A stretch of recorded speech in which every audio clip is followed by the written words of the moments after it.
Hello friends, welcome to optimistic studies. Optimistic studies में आप सभी का स्वागत है। आज हम CGAB-EO एग्ज़ाम के लिए MCQ practice test third discuss करने जा रहे हैं, जो कि आज का जो हमारा MCQ प्रैक्टिस टेस्ट होने वाला है। आज का जो हमारा टॉपिक है वो है Mudaliar commission and Kothari commission, और ये आपके सिलेबस का यूनिट 4 है। तो चलिए फिर हम आज का सेशन स्टार्ट करते हैं। सेशन स्टार्ट करने से पहले यदि आप चैनल पे न्यू हैं तो चैनल को सब्सक्राइब कर लीजिए और बेल नोटिफिकेशन को ऑन रखिए, जिससे हम जो भी वीडियो डालें तो आप तक पहुंचती रहे। Now let's start the test. ये CGAB-EO एग्ज़ाम कोर्स के बारे में कुछ जानकारी है जो कि हमारी मोबाइल ऐप में स्टार्ट हो चुका है। यदि आप इंटरेस्टेड हैं ज्वाइन करने के लिए तो आप ज्वाइन कर सकते हैं। ज्वाइन करने के लिए आप हमारा मोबाइल ऐप, जिसकी लिंक डिस्क्रिप्शन बॉक्स में रहेगी, साथ में कमेंट सेक्शन में मैं कमेंट सेक्शन जो पिंड कमेंट है वहाँ से भी आपको लिंक अवेलेबल हो जाएगी। तो आप इसको डाउनलोड कर सकते हैं मोबाइल ऐप को और कोर्स को अवेल कर सकते हैं। कोर्स को किस तरह से अवेल करना है तो CGAB-EO एग्ज़ाम नेम से प्लेलिस्ट बनी हुई है चैनल में, उसमें जा कर के आप देख सकते हैं किस तरह से आपको कोर्स को अवेल करना है। क्योंकि इसका प्राइस था 2999 और इसमें 25% की छूट है, तो अब आपको ये कोर्स पड़ रहा है 2249 में। और इस कोर्स में आपको वीडियो प्लस PDF नोट्स रहेंगे जो कि ऐप में ही अवेलेबल रहेंगे। अनलिमिटेड व्यूज़ हैं, जैसा कि मैंने बताया। PDF नोट्स हैं जो कि ऐप में ही रहेंगे। 24/7 आवर एक्सेस है, यानी कि आप जब चाहें तब पढ़िए अपनी सुविधा अनुसार। ऑफलाइन एक्सेस है। ऑफलाइन एक्सेस का मतलब होता है यदि बहुत सारे लोगों को नेट कनेक्टिविटी की प्रॉब्लम होती है, तो यदि वो कुछ देर भी यदि नेट एरिया में है तो ये वीडियो को वो अपने ऐप में ही डाउनलोड कर सकते हैं और फिर उसके बाद ऑफलाइन उसको देख सकते हैं। साथ में चैट सपोर्ट की सुविधा है। चैट सपोर्ट का मतलब होता है कि यदि आपको कोई डाउट है, कहीं पे कुछ आपको प्रश्न करना है, तो चैट का वहाँ पे बना हुआ है सेक्शन, आप वहाँ पे जा कर के मुझसे जो भी आपके डाउट हैं आप अपने डाउट्स को क्लियर कर सकते हैं। तो चैट सपोर्ट की सुविधा है। अन्य जानकारी के लिए आप हमें इस व्हाट्सएप नंबर पर व्हाट्सएप भी कर सकते हैं। चाहे कोई भी आपको जानकारी चाहिए, आप फ्रीली हमें व्हाट्सएप कर सकते हैं, कॉल कर सकते हैं आप हमें इस नंबर पर, और आपको जो जानकारी चाहिए आप अपने अनुसार वो जानकारी को ले सकते हैं। यदि आप इंटरेस्टेड हैं ऑप्टिमिस्टिक स्टडीज़ के साथ में अपनी प्रिपरेशन करने के लिए, तो आप बिल्कुल इस कोर्स को अवेल कर सकते हैं। तो चलिए फिर हम आज का सेशन स्टार्ट करते हैं, जो कि हमारा MCQ प्रैक्टिस टेस्ट 3 है। ये जो है, ये जो प्रीमियर किया जा रहा है, इस टेस्ट को प्रीमियर किया जा रहा है क्योंकि जो भी CGAB-EO कोर्स में जो एनरोलमेंट करवाते हैं उनके लिए वीकली टेस्ट ऑर्गेनाइज करवाया जाता है। तो उनके लिए ही जो एनरोल स्टूडेंट हैं ऑप्टिमिस्टिक स्टडीज़ के CGAB-EO एग्ज़ाम के, आज ही उनका टेस्ट ही हो रहा है।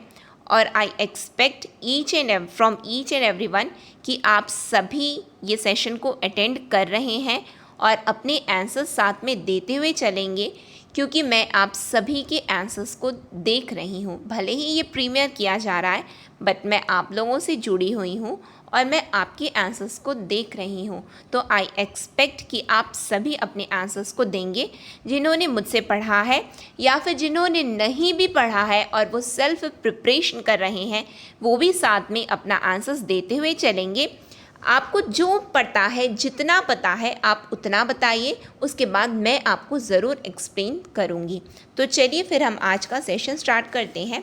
फर्स्ट क्वेश्चन है आपका, which of the following statement is incorrect with respect to Mudaliar commission 1952-53।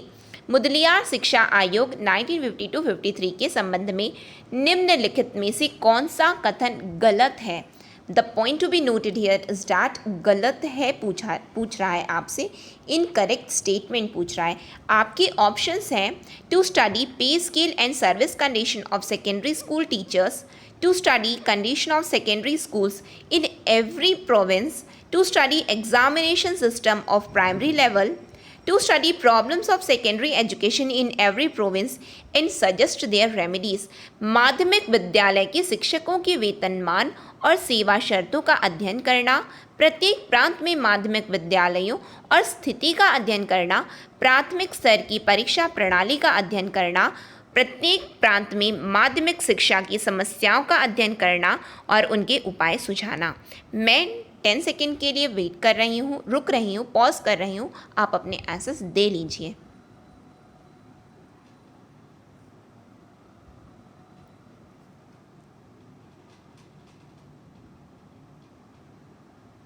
I hope आप सभी ने अपने आंसर्स बता दिए होंगे। अब हम इसमें आ जाते हैं जो आपसे प्रश्न किया जा रहा है।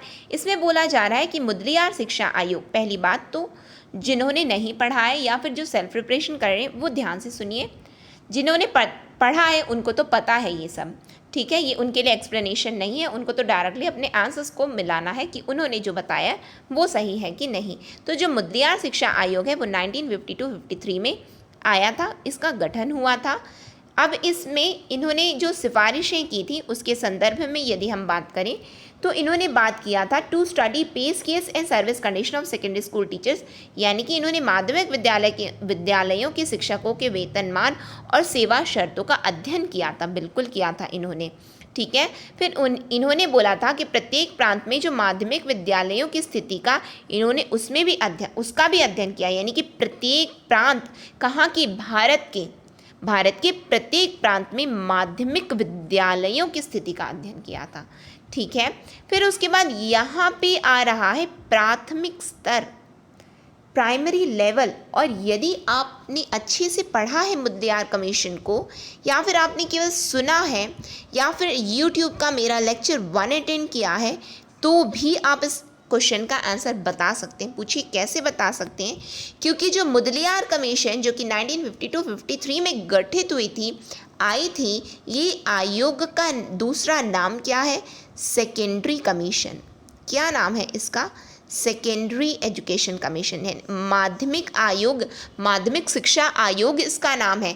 जब इसका नाम ही माध्यमिक शिक्षा आयोग है तो क्या वो प्राथमिक स्तर की परीक्षा प्रणाली का अध्ययन करेगी, बिल्कुल नहीं करेगी। उसका गठन ही माध्यमिक शिक्षा के लिए किया गया है, तो वो प्राथमिक स्तर के लिए क्यों उसका अध्ययन करने लग गई। तो यहाँ पे आपसे इनकरेक्ट पूछा है, तो आपका ऑप्शन नंबर सी करेक्ट है। और आई होप जिन्होंने पढ़ा है आपने यही आंसर दिया होगा। लास्ट स्टेटमेंट भी देख लेते हैं, हालांकि हमको आंसर पता चल गया है लेकिन लास्ट स्टेटमेंट भी देख लेते हैं हम। यानी कि यहाँ पे यदि सेकेंडरी लिखा होता, माध्यमिक लिखा होता तो ये ऑप्शन भी सही होता, ठीक। फिर उसके बाद लास्ट है, ये भी सही है, जो कि बोलता है to study problems of secondary education in every province and suggest their remedies. जब ये अध्ययन कर रहे हैं माध्यमिक विद्यालयों का तो प्रत्येक प्रांत में माध्यमिक शिक्षा और समस्याओं का अध्ययन किए हैं, साथ में उसके उपाय भी सुझाए हैं कि बीमारी तो बता दिए और उसकी दवा नहीं बताए तो क्या फ़ायदा। इसका मतलब ये जो समस्या बताए भी हैं साथ में उसका उपाय भी सुझाए हैं कि इन समस्याओं का ये समाधान है, ऐसा ऐसा कर लीजिए, ठीक है। नेक्स्ट क्वेश्चन में हम आ जाते हैं, तो ये आपका आंसर सी है। नेक्स्ट क्वेश्चन है हमारा, what are the methods to be adopted by secondary education commission to study existing secondary education in every province of India. भारत के प्रत्येक प्रांत में विद्यमान माध्यमिक शिक्षा का अध्ययन करने के लिए माध्यमिक शिक्षा आयोग द्वारा अपनाई जाने वाली कौन सी विधियां हैं।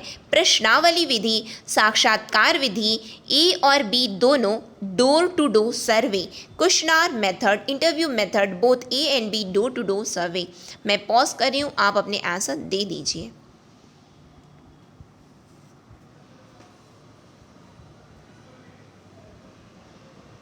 नाउ आई होप आपने सभी ने दे दिया होगा अपना आंसर। हम आ जाते हैं इसके सॉल्यूशन में, एक्सप्लेनेशन में।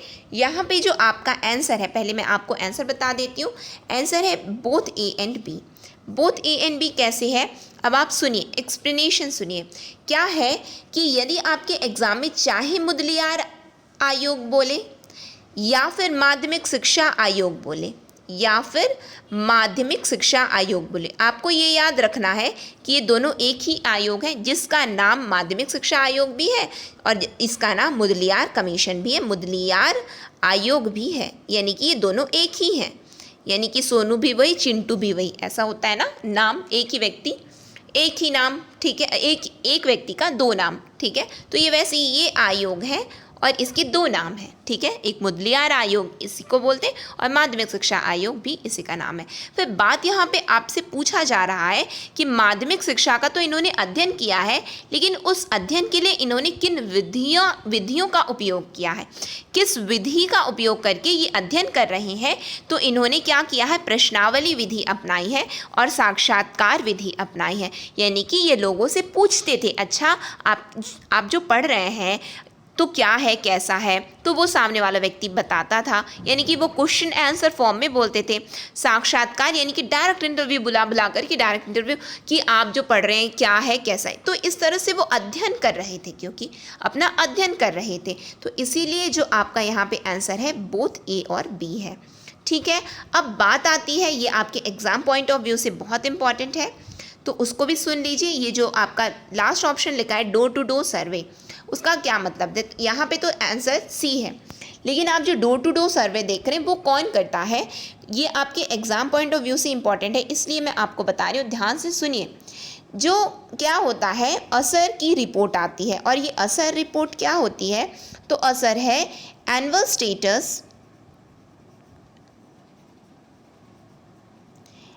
Status of education report, annual status of education report.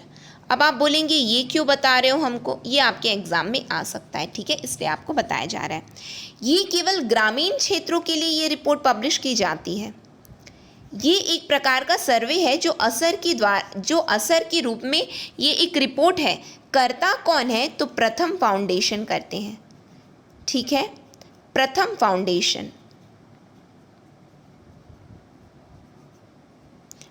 Foundation करते हैं। इसका ये सर्वे करते हैं, असर सर्वे होता है, और वो अपनी रिपोर्ट को पब्लिश करते हैं, जिसका फुल फॉर्म है annual status of education report. Hindi medium भी ऐसे ही याद करें, ठीक है। एनुअल स्टेटस जो कि केवल ग्रामीण क्षेत्रों में होता है। वो क्या करते हैं, केवल ग्रामीण, ध्यान देना ये अर्बन एरियाज़ के लिए नहीं होता।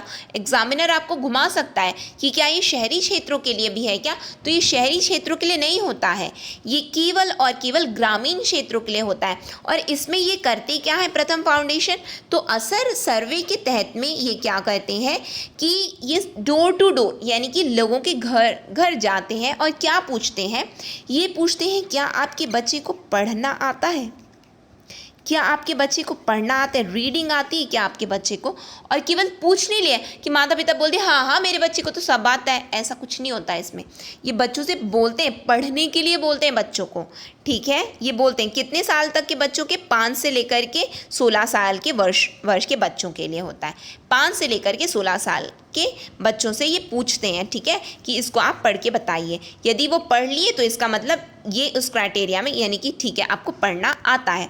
फिर ये क्या बोलते हैं, अरिथमेटिक क्या करवाते हैं, ये अरिथमेटिक टास्क देते हैं। इसका मतलब क्या होता है अरिथमेटिक टास्क, इसका मतलब क्या हुआ, इसका मतलब ये होता है कि ये सिंपल डिवीजन, मल्टीप्लिकेशन और एडिशन, सब्ट्रैक्शन, ये सब बच्चों को आता है कि नहीं, यानी कि 5 डिवाइड बाई 2 वो कर पा रहे हैं या नहीं कर पा रहे हैं, इतना उनसे बन रहा है या नहीं बन रहा है, मतलब समझ रहे हैं। जो सिंपल आपको पढ़ना और क्या कैलकुलेशन आता है, मैथ्स आता है, यदि आता है तो इसका मतलब कि वो ठीक है, यानी कि आप जिस कक्षा में हैं उस कक्षा के हिसाब से आप ठीक है, क्योंकि इतने बच्चों को 5 से लेकर के 16 वर्ष के बच्चों को यदि पढ़ना भी आता है, साथ में अब वो बेसिक कैलकुलेशन कर पा रहे हैं, यानी कि एजुकेशन का लेवल इस गांव में सही है, ये इस ग्राम में सही है। यदि नहीं है तो यानी कि वो स्तर जो है निम्न स्तर में है, यानी कि एजुकेशन का लेवल सही नहीं है। तो आप ये जान गए कहाँ के लिए होता है, केवल रूरल एरियाज़ के लिए होता है। और यहाँ 2021 का जो असर रिपोर्ट आया है वो 16वां असर रिपोर्ट है, 16th एनुअल रिपोर्ट है, ये भी याद रखेंगे, है ना, 16th एनुअल रिपोर्ट है ये असर का, ठीक है, इतना चीज़ आप लोग याद करेंगे तो ये आपके एग्ज़ाम के लिए बेनिफिट करेगा, क्योंकि एजुकेशन से रिलेटेड है, पूछा जा सकता है आपके एग्ज़ाम में। ठीक है, आगे बढ़ जाए। नेक्स्ट क्वेश्चन क्या है आपका?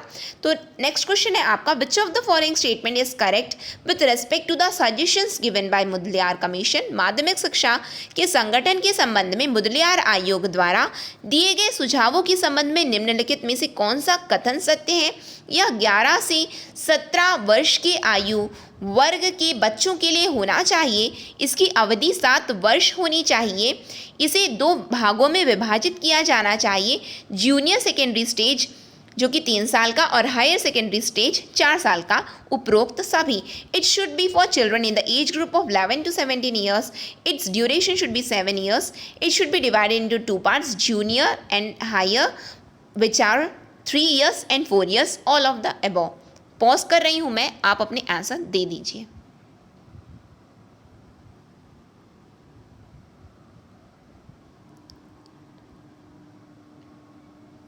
आई होप आपने दे दिया होगा अपना आंसर। हम आ जाते हैं इसके सॉल्यूशन में। यहाँ पे बोला जा रहा है, ध्यान से पहले आपको तो क्वेश्चन रीड करना है। आपसे क्या बोला जा रहा है? करेक्ट स्टेटमेंट बोल रहे हैं। ठीक है, इतना तो पढ़ लिया हम लोग। सत्य पूछ क्या रहा है, लेकिन सत्य में वो पूछ क्या रहा है? तो मुदलियार आयोग के बारे में पूछ रहा है। एक एक वर्ड इंपॉर्टेंट है, क्योंकि इतने सारे आयोग हैं, इतनी सारी नीतियाँ हैं, आपको ध्यान दे करके अपने एग्जाम में सॉल्व करना है। ठीक है, गलत नहीं करना कोई भी, चाहे वो आप मुझसे पढ़े हो या नहीं पढ़े हो, अपने से पढ़ रहे हो या कहीं से भी पढ़ रहे हो, एमसीक्यू प्रैक्टिस कर रहे हो ना, तो बस इसको ध्यान दो और ध्यान से सीखो आप लोग। ठीक है, क्या है मुदलियार आयोग? मुदलियार आयोग बोल दिया, फिर उसके बाद मुदलियार आयोग के बारे में भी क्या बोल रहा है? ये बोल रहा है माध्यमिक शिक्षा के संगठन के संबंध में बोल रहा है। जो मुदलियार आयोग सुझाव दिए हैं किसके संबंध में? माध्यमिक शिक्षा के संगठन के संबंध में। It what does it mean? यानी कि ये जो सजेशंस दे रहे हैं with respect to the what, with respect to the structure, with respect to the structure. तो यहाँ पे क्या है, क्या बोला जा रहा है आपको? It should be for children in the age group of 11 years. बिल्कुल इन्होंने यही बोला है। जो माध्यमिक शिक्षा है, माध्यमिक शिक्षा के लिए इन्होंने क्या बोला है, ये आंसर में मैंने यहाँ पे with respect to the suggestions given by, with respect to the organisation मैंने लिखना, ये थोड़ा सा यहाँ पे ऑर्गेनाइजेशन मुझे लिखना था, जो कि नहीं है, यानी कि स्ट्रक्चर के बारे में, संगठन के बारे में आपसे बोल रहा है, ऑर्गेनाइजेशन के बारे में आपसे पूछ रहा है। आई होप जिन्होंने पढ़ा है वो समझ पा रहे होंगे, है ना। फिर उसके बाद क्या है कि जो आपको याद करना है आप उसको ध्यान से सुनिए। मुदलियार आयोग के सुझाव के संबंध में कौन सा कथन सत्य है? तो इन्होंने कहा है जो माध्यमिक शिक्षा होती है वो 11 से 17 वर्ष की होनी चाहिए। 11 से 17 वर्ष की, इसका मतलब 7 साल की होनी चाहिए। और ये 7 साल को इन्होंने 2 भाग में डिवाइड कर दिया है, दो भाग में डिवाइड किया है, जो कि ईयर बता दिए 7 ईयर्स में, 3 ईयर्स और 4 ईयर्स, 3 ईयर्स और 4 ईयर्स इन्होंने बताया है। 7 को इन्होंने 2 पार्ट में डिवाइड किया, 3 ईयर्स और 4 ईयर्स। 3 ईयर्स के लिए ये बोले हैं, ये जूनियर सेकेंडरी हो जाए, ये जूनियर माध्यमिक शिक्षा हो जाए, ये जूनियर, और ये हो जाए हायर, और ये हो जाए हायर। ठीक है, जूनियर और हायर सेकेंडरी को इन्होंने इस तरह से बताया है। इसका मतलब यहाँ पे डी ऑप्शन करेक्ट है आपका, ऑल ऑफ द अबव। सभी सुझाव इन्होंने ही दिया है इस तरह से कि 11 से 17 वर्ष 7 साल और 2 पार्ट में डिवाइड किए, जो कि जूनियर जो है 3 साल का होना चाहिए और हायर जो है 4 साल का होना चाहिए। ये इन्हीं का सुझाव है। आगे बढ़ जाए हम लोग, नेक्स्ट क्वेश्चन में हम आ जाते हैं। नेक्स्ट है आपका, which of the following statement is among the demerits of secondary education commission. निम्नलिखित में से कौन सा कथन माध्यमिक शिक्षा आयोग की कमियों में से है? माध्यमिक शिक्षा आयोग बना, फिर उसमें उसने अध्ययन किया, उसके बाद उसमें क्या क्या कमियां रह गईं, ये आपको बताना है। आपको डीमेरिट्स बताने हैं इस आयोग के। क्या है आपके demerits? Simple and single curriculum, clear suggestion for English, inexpensive multipurpose schools, no suggestion regarding women education, सरल और एकल पाठ्यक्रम, अंग्रेजी के लिए स्पष्ट सुझाव, सस्ते बहुउद्देशीय विद्यालय, महिला शिक्षा के संबंध में कोई सुझाव नहीं। अब आपने चाहे पढ़ाओ चाहे नहीं पढ़ाओ, मैं आपको बहुत ही सिंपल ट्रिक बताऊंगी, आप पहले अपने आंसर दे दीजिए।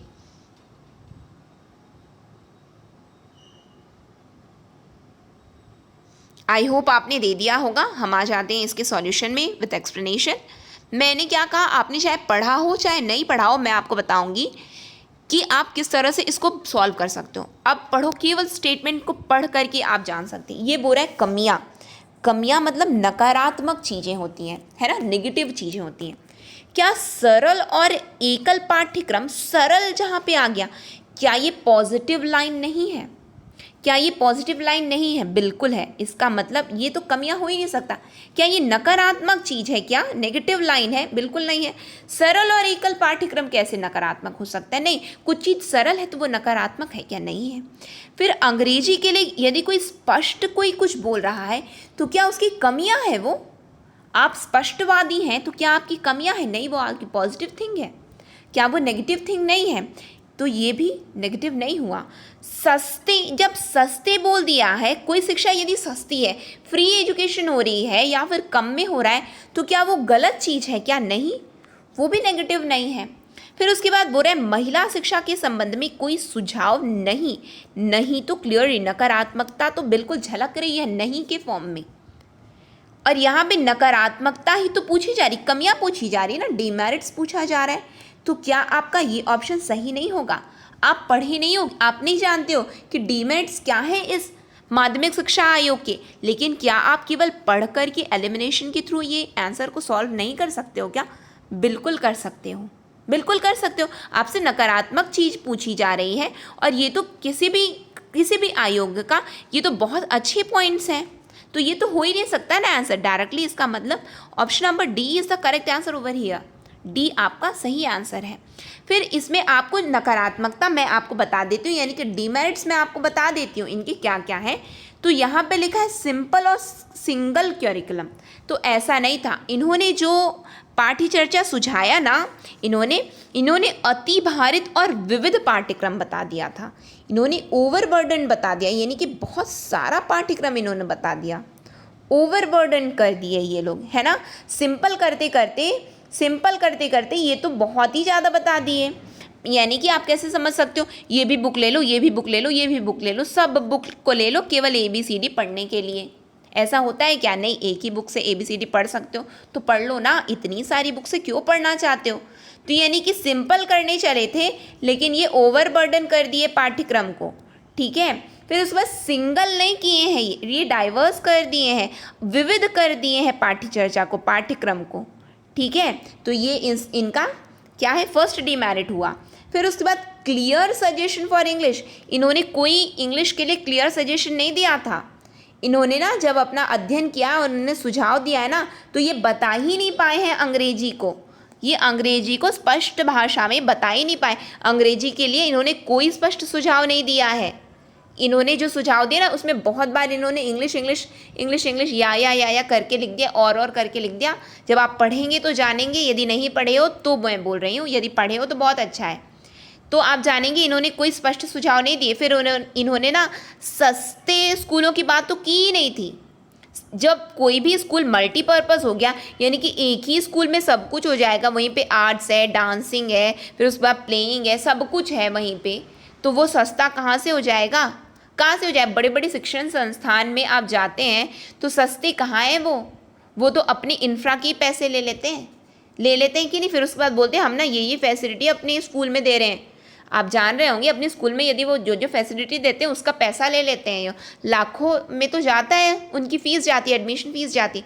तो सस्ता कहाँ से हो गया? बहुउद्देशीय विद्यालय क्या सस्ता होता है क्या? नहीं, वो एक्सपेंसिव था, कॉस्टली, ये इनकी कमियां थी।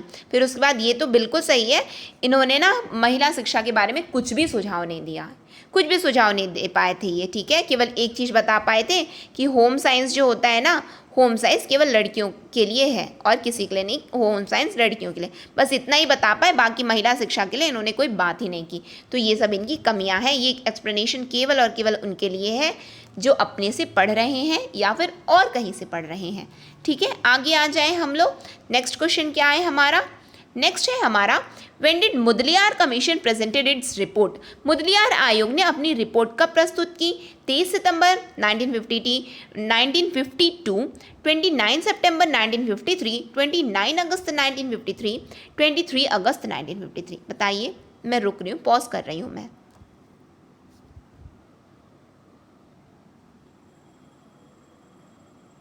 आई होप आपने बता दिया होगा। हम आ जाते हैं यहाँ पे सॉल्यूशन विथ एक्सप्लेनेशन।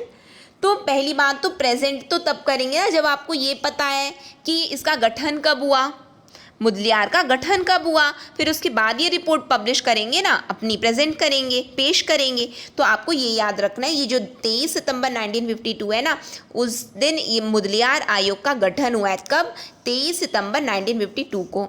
अब इन्होंने अपनी रिपोर्ट कब पेश की है, जो आपसे पूछा जा रहा है, तो इन्होंने अपनी रिपोर्ट जो प्रस्तुत किया है वो है 29 अगस्त 1953 को। ये दो डेट यदि आप याद रखेंगे तो आपके लिए बहुत ही बेनिफिट करेगा। एक तो आप 23 सितंबर 1952 याद कर लीजिए और दूसरा 29 अगस्त 1953 याद कर लीजिए। ठीक है, ये जो है फॉर्म हुआ, यानी कि इसका फॉर्मेशन कब हुआ ये है, और इन्होंने रिपोर्ट कब प्रस्तुत किया है ये वो है, रिपोर्ट कब इन्होंने रिपोर्ट प्रेजेंट किया है। ठीक है, याद रखेंगे तो बहुत ही ज़्यादा बेनिफिट करेगा। साथ में एक चीज़ याद रख लेना, इनकी जो रिपोर्ट थी वो 244 पेज की रिपोर्ट थी, जो कि 14 अध्यायों में विभाजित थी। 14 चैप्टर्स थे इनकी रिपोर्ट में।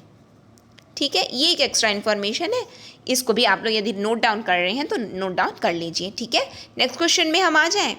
नेक्स्ट क्वेश्चन है आपका, Which of the following commission is known as National Education Commission? निम्नलिखित में से कौन सा आयोग राष्ट्रीय शिक्षा आयोग के रूप में जाना जाता है? मुदलियार आयोग, कोठारी आयोग, स्वामीनाथन आयोग, रंगाराजन आयोग।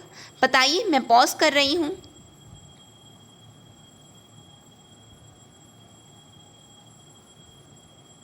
आई होप आपने बता दिया होगा इसका आंसर। हम आ जाते हैं इसके आंसर में। तो आपसे बोला जा रहा है कि किस आयोग को नेशनल एजुकेशन कमीशन के नाम से जाना जाता है। अभी हमने देखा कि मुदलियार को तो सेकेंडरी एजुकेशन बोलते हैं, मुदलियार को तो सेकेंडरी एजुकेशन कमीशन बोलते हैं, माध्यमिक शिक्षा आयोग बोलते हैं। इसका मतलब कि ऑप्शन नंबर ए तो बिल्कुल गलत है। फिर हमने तो बहुत बार पढ़ा है, क्योंकि हमने सीजी व्यापम और सीजीपीएससी के लिए पढ़ा है कि जो स्वामीनाथन की कमीशन है ना, और यदि हमने नहीं भी पढ़ा है तो हमने ना टीवी में और न्यूज़ में हमने सुना है कि स्वामीनाथन आयोग ना कृषि से संबंधित है। किससे संबंधित है? कृषि से संबंधित है, एग्रीकल्चर से संबंधित है। यानी कि ये तो बिल्कुल हो ही नहीं सकते Swaminathan. National commission on farmers है ये तो स्वामीनाथन कमीशन। ठीक है, जिसका गठन कब हुआ? जिसका गठन हुआ था 2004 में। ये तो हमने पढ़ रखा है, स्वामीनाथन कृषि से संबंधित है। इसका मतलब ये तो बिल्कुल नहीं होगा। रंगाराजन को हमने पढ़ा है, अपने इकोनॉमी में पढ़ा है, हमने इकोनॉमी में हमने पढ़ा है। क्या पढ़ा है? अरे ये तो पॉवर्टी से संबंधित है। पॉवर्टी को मेजर करने के लिए सचिन तेंदुलकर रिपोर्ट, सुरेश तेंदुलकर, सॉरी सचिन तेंदुलकर नहीं, सुरेश तेंदुलकर, जो तेंदुलकर कमीशन आई थी, जिन्होंने गरीबी के स्तर को इन्होंने जो मेजर किया था। उसके बाद में 2012 में जो है रंगाराजन आयोग का गठन हुआ, और ये तो पॉवर्टी मेजरमेंट से संबंधित है, पॉवर्टी मेजरमेंट से संबंधित है। इसका मतलब तो ये हुआ कि ए भी नहीं हो सकता, सी भी नहीं हो सकता, डी भी नहीं हो सकता। इसका मतलब ये है कि option number B is the correct answer. इसका मतलब ये हुआ कि कोठारी कमीशन को ही नेशनल एजुकेशन कमीशन बोलते हैं। अब आप जाने नहीं कि कोठारी कमीशन को ही बोलते हैं कि नहीं, और आप केवल सिंपल एलिमिनेशन के थ्रू भी तो अपने आंसर में पहुंच गए ना। यदि आप नहीं भी जानते ना, तो काम माइंड से एग्जामिनेशन हॉल में जाइएगा और बहुत आंसर आपके सामने में ही रहेगा, क्योंकि 4 ऑप्शन है, उन्हीं में तो आंसर है। तो आपको बस ध्यान से उसको पढ़ना है और समझना है अपने क्वेश्चन को। ठीक है, हम आ जाएं नेक्स्ट क्वेश्चन में। तो यहाँ पे आपको आंसर पता चल गया कि कोठारी आयोग को ही नेशनल एजुकेशन कमीशन क्या बोलते हैं? राष्ट्रीय शिक्षा आयोग बोला जाता है। ठीक है, नेक्स्ट क्वेश्चन में हम आ जाते हैं। नेक्स्ट क्वेश्चन है आपका, which of the following statement is correct with respect to the suggestions given by Kothari commission? Kothari आयोग द्वारा दिए गए सुझावों के संबंध में निम्नलिखित में से कौन सा कथन सत्य है? The curriculum of primary education should be different for the entire nation. There should be no vocational education. Education policy should be made only by giving national importance to education. Primary and secondary education should be of 12 years. प्राथमिक शिक्षा का पाठ्यक्रम पूरे देश के लिए अलग होना चाहिए। व्यावसायिक शिक्षा नहीं होनी चाहिए। शिक्षा को राष्ट्रीय महत्व देकर ही शिक्षा नीति बनानी चाहिए। प्राथमिक और माध्यमिक शिक्षा 12 वर्ष की होनी चाहिए। बताइए।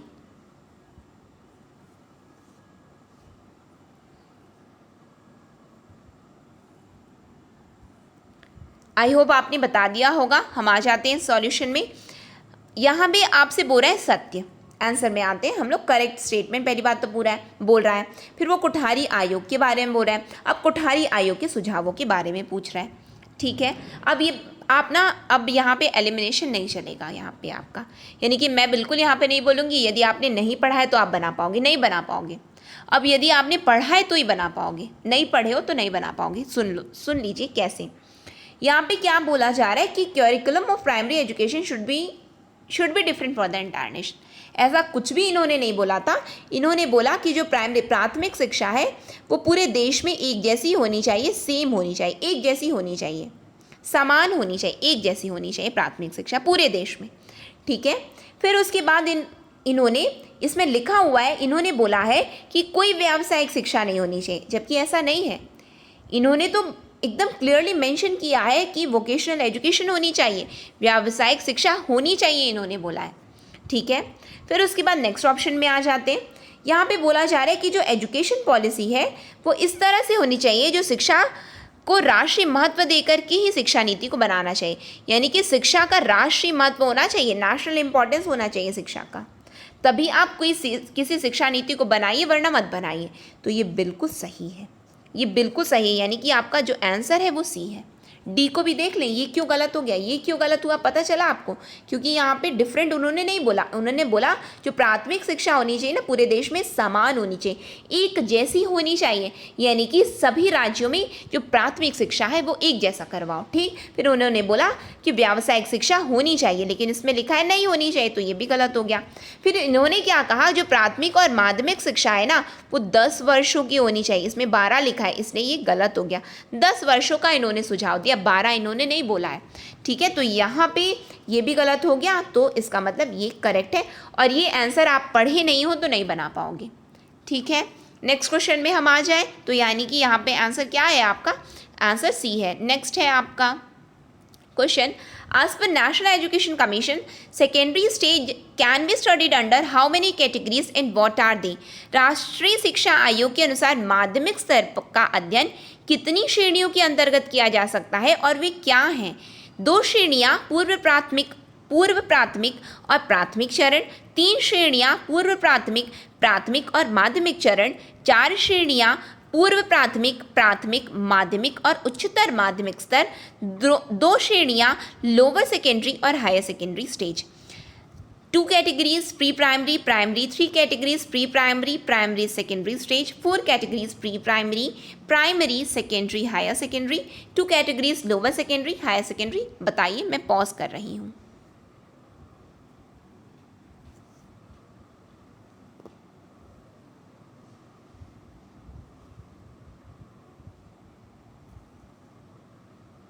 आई होप आपने बता दिया होगा अपना आंसर। हम आंसर में आ जाते हैं विद एक्सप्लेनेशन। यहाँ पे आपसे बोला जा रहा है कि जो नेशनल एजुकेशन कमीशन है, यानी कि जो कोठारी कमीशन है, उन्होंने माध्यमिक शिक्षा को इनके अनुसार माध्यमिक स्तर का अध्ययन कितनी श्रेणियों के अंतर्गत किया जा सकता है और वो क्या क्या है। माध्यमिक स्तर का अध्ययन कितने श्रेणियों में किया जा सकता है और वो क्या क्या है, इन्होंने ये पूछा है आपसे क्वेश्चन। तो आपको ये डायरेक्टली याद होना चाहिए, ये तो याद होना चाहिए, आपने पढ़ा है तो डायरेक्टली याद होना चाहिए। तो आप डायरेक्टली बिल्कुल किसी में भी ध्यान नहीं देंगे और अपने आंसर में आ जाएंगे, क्योंकि यहाँ पे आपका जो करेक्ट आंसर है वो है, इन्होंने ये क्या बताया है कि जो सेकेंडरी स्टेज है वो 2 होनी चाहिए, 2 कैटेगरी होनी चाहिए सेकेंडरी स्टेज की, और वो है एक जो है लोअर सेकेंडरी होना चाहिए और हायर सेकेंडरी होना चाहिए। लोअर सेकेंडरी को इन्होंने बोला है क्लास 8 से लेकर के क्लास 10 तक, क्लास 8 से लेकर के 10 तक इन्होंने बोला है कि लोअर सेकेंडरी जो स्टेज होगा आपका वो क्लास 8 से लेकर के 10 तक होगा, फिर उसके बाद हायर सेकेंडरी स्टेज होगा। ये इन्होंने बताया है, क्लियरली मेंशन है। ठीक है, नेक्स्ट क्वेश्चन में हम आ जाएं क्या? नेक्स्ट क्वेश्चन देखते हैं। नेक्स्ट क्वेश्चन है आपका कि Kothari commission was appointed under which 5-year plan? Kothari आयोग की नियुक्ति किस पंचवर्षीय योजना के तहत की गई थी? द्वितीय पंचवर्षीय, तीसरी पंचवर्षीय, चौथी, 5वीं। बताइए, second 5-year plan, third 5-year plan, fourth 5-year plan या fifth 5-year plan?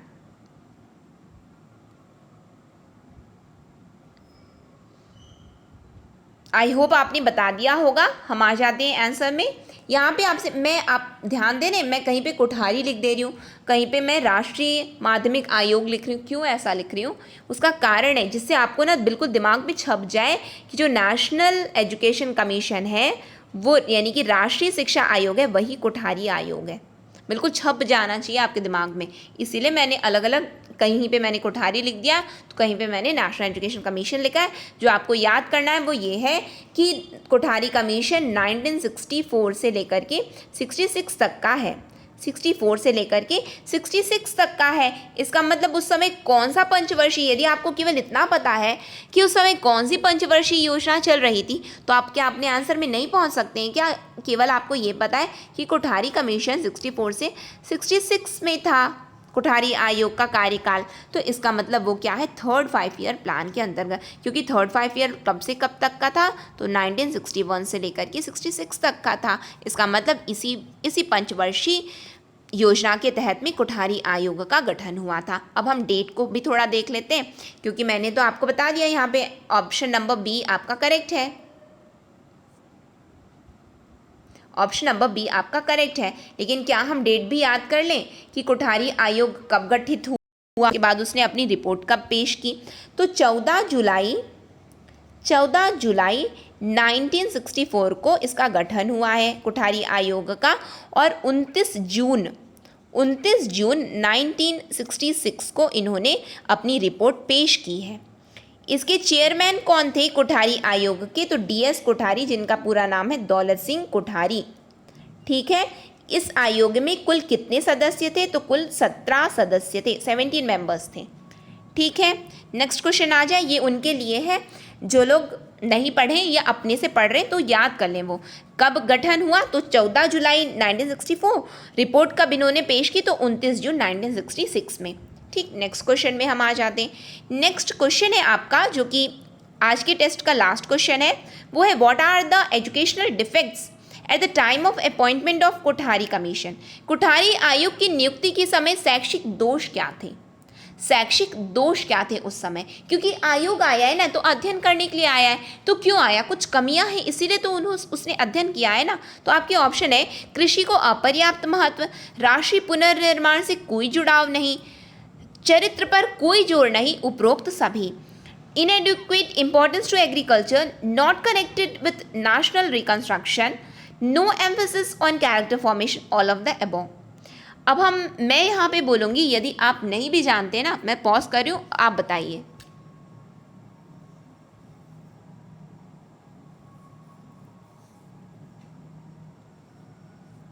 I hope आपने सभी ने बता दिया होगा। हम आंसर में आ जाते हैं। अब मैं यहाँ पे बोलूँगी, आप नहीं भी जानते ना तो जान सकते हैं।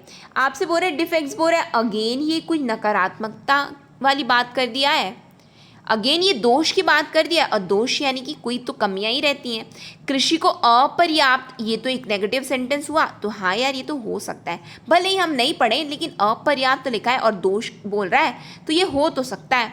फिर ये जुड़ाव नहीं बोल रहा है, राष्ट्रीय पुनर्निर्माण, जुड़ाव नहीं बोल रहा है यानी कि अगेन नेगेटिव है, दोष तो हो सकता है। फिर चरित्र पर कोई जोर नहीं बोल रहा है, तो बिल्कुल दोष तो होगा ही, दोष तो होगा ही। अब दोष बता रहे हैं तो क्या पॉजिटिव सेंटेंस बोलेंगे? क्या नहीं बोलेंगे ना। कमियां किसी की गिना रहे हो आप तो उसकी कमियां ही बताओगे ना, तुम ना ऐसा करते हो जो कि मुझे ना बिल्कुल अच्छा नहीं लगता है, बिल्कुल अच्छा नहीं लगता है। इसका मतलब यहाँ पे जो आपका आंसर है वो उपरोक्त सभी है, ऑल ऑफ द अबव। ये सभी इसके डिफेक्ट्स थे। किसके डिफेक्ट थे उस समय?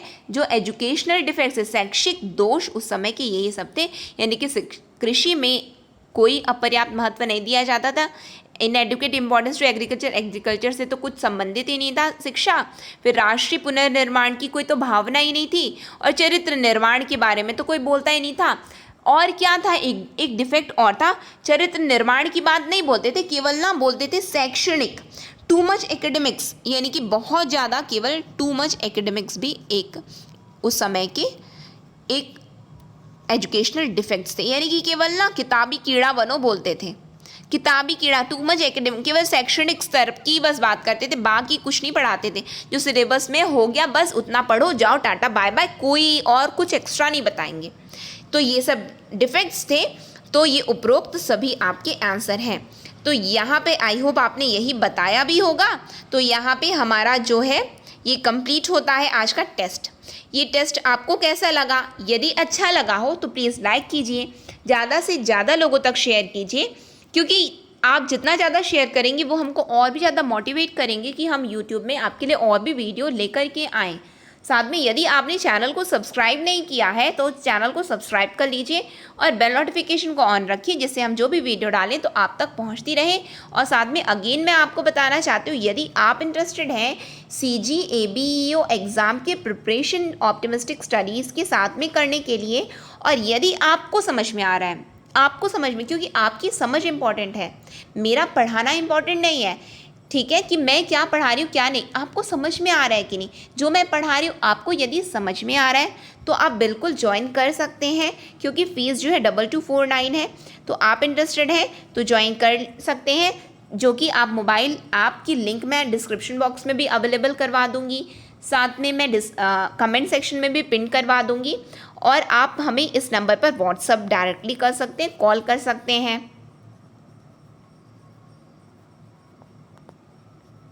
तो आप इस नंबर पर हमें व्हाट्सअप कॉल कर सकते हैं और जानकारी ले सकते हैं। नेक्स्ट सेशन में फिर हम मिलते हैं। नेक्स्ट सेशन तक के लिए optimistic learning. Thank you for the session.